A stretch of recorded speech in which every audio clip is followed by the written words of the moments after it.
তোমার ভিতরে কি কোনো মানবতাই নেই? ওরা ইহুদি, ওরা খ্রিস্টান, ওরা ইহুদি, ওরা খ্রিস্টান।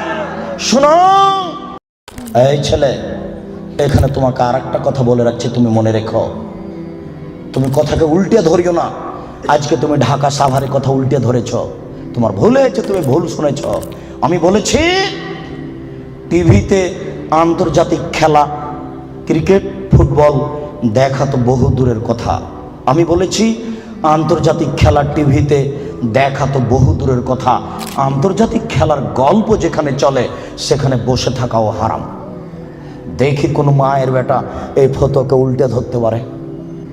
আর তোমার বাড়ির উপরে, 5 তলা বাড়ির উপরে অনেকগুলি পতাকা, তার একটা হচ্ছে ব্রাজিলের পতাকা। তুমি ব্রাজিলকে চিনো কে? তুমি কি ব্রাজিলকে চিনো কে? আচ্ছা, তুমি কি কোনোদিন ভেবেছো ব্রাজিলকে? আচ্ছা, তোমার বিদ্যা তো নেই, তোমার কি একটু বুদ্ধিও নেই? তুমি কি মানুষই নও? রাজশাহী চাঁপাইনবাবগঞ্জের ভাষাতে তুমি কি অমানুষ? তোমার ভিতরে কি কোনো মানবতাই নেই? ওরা ইহুদি, ওরা খ্রিস্টান, ওরা ইহুদি, ওরা খ্রিস্টান। শোনো, যদি তারা শোনে যে তুমি পায়খানায় পড়ে গেছ তাহলে অট্ট হাসি দিবে। আর যদি তোমাকে পাশে পাই তাহলে তোমার মাথার উপরে লাথি মারবে। আর যদি তোমাকে পাশে পাই তাহলে আরো 3 বালতি পায়খানা তোমার মাথার উপরে দিয়ে দেবে। বলো দেখি ওরা কারা? ওরা ইহুদি, ওরা খ্রিস্টান, ওরা জন্মসূত্রেই তোমার শত্রু। ওরা বলছে তোমার নবী ভুয়া, মুহাম্মদ সাল্লাল্লাহু আলাইহি ওয়াসাল্লাম ভুয়া নবী। নবী হলে আমাদের মধ্যে থেকে হবে কেন?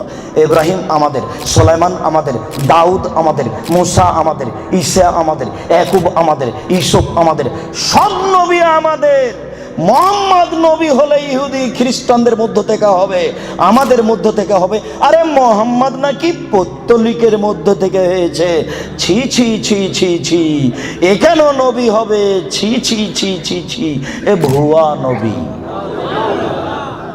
তুমি তার পতাকা মাথার উপরে তুলো কাপুরুষ। তোমার বিদ্যাকে আমি কবর দিতে এসেছি, তুমি মনে রেখো তোমার আমি কিছু না কিছু উপকার করবই করবো ইনশাআল্লাহ। শুনুন, দুনিয়াতে 2টি পাপ আছে, মানুষ না করে পাপী। ফুটবল ক্রিকেট র্যাকেট খেলা যায় ওই সময়তে যখন টাকার হারজিত থাকবে না, শরীর চর্চা থাকবে, তখন যায়। ফুটবল ক্রিকেট র্যাকেট ভলিবল এগুলো খেলা যাবে ওই সময়তে যখন টাকার হারজিত থাকবে না, শরীর চর্চা হবে। আর যাতে শরীর চর্চা নেই, বসে বসে সময় কাটাই, এটা খুবই খারাপ। চৌসার, ছক্কা, লুডু, দাবা, পাঞ্জা, ক্যারাম বোর্ড, তাস, গেমস, এইসব খেলায় যদি কেউ অংশগ্রহণ করে তাহলে সে তার হাতকে শরীর শুকুরের রক্তের মধ্যে ডুবিয়ে দিয়েছে। মুহাম্মদ সাল্লাল্লাহু আলাইহি ওয়াসাল্লাম বলেন, মান লাইবা বিনারদি শির ফাকাদাত খালায়াদাহু বিদামি খিনজির। কেউ যদি চৌসার, ছক্কা, লুডু, দাবা, পাঞ্জা, ক্যারাম বোর্ড, তাস, গেমস এই ধরনের খেলায় অংশগ্রহণ করে সে তার হাতকে শরীর শুকুরের রক্তের মধ্যে ডুবিয়ে দিয়েছে। তুমি সাবধান থাকো।